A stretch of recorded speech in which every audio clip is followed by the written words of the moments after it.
One of the major achievements of the CPIM-led left-front government was to distribute land amongst the poor and the landless. This was done using the 1955 West Bengal Land Reforms Act's Article 49. The refugees were given the patta of land as well as unconditional land deed. The workers of the tea gardens of North Bengal had long been demanding to be given ownership of the land on which they are staying for the past 4 to 5 generations. In an attempt to establish her party's stranglehold over these poor workers, Mamata Banerjee, after assuming power in 2011, had begun visiting North Bengal and promising many sops to them. One of these sops was of course giving them patta of their land. Though promises were made, nothing concrete happened on the ground.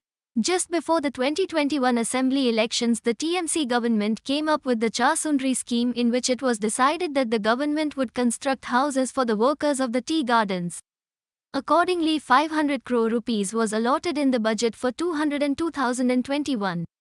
It was decided that the State Housing Department would work together with the Labour Department and prepare a list of all the beneficiaries of the scheme.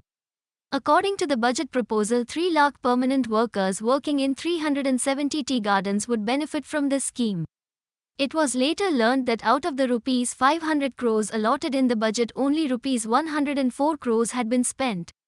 After the initial year, budgetary allocation for this project became meager. The twist in the tale lies in the fact that the TMC government was in reality using the Chaa-Sundari scheme to dislodge the tea garden workers from their homestead where they had been living for generations.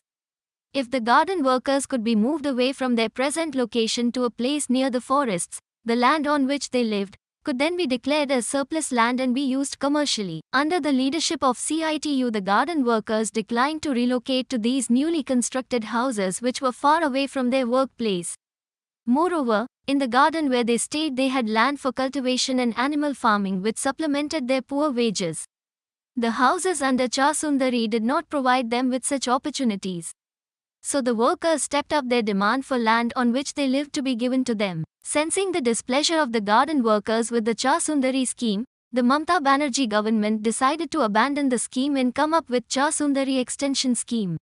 Under this scheme, it was decided that the garden workers would be given homestead pattas up to 5 decimals and financial assistance of 1.20 lakh rupees. The government had decided to give this land through the Refugee Relief and Rehabilitation Department, unlike the Left Front government who had given patta under Land Reforms Act of 1955. By giving land through the Refugee Relief and Rehabilitation Department, the government was, indeed, trying to label the garden workers as refugees, though they have been residing on this land for the past 4 to 5 generations. Once that was done, then the fear of CAA amongst the garden workers could be used to reap electoral benefits.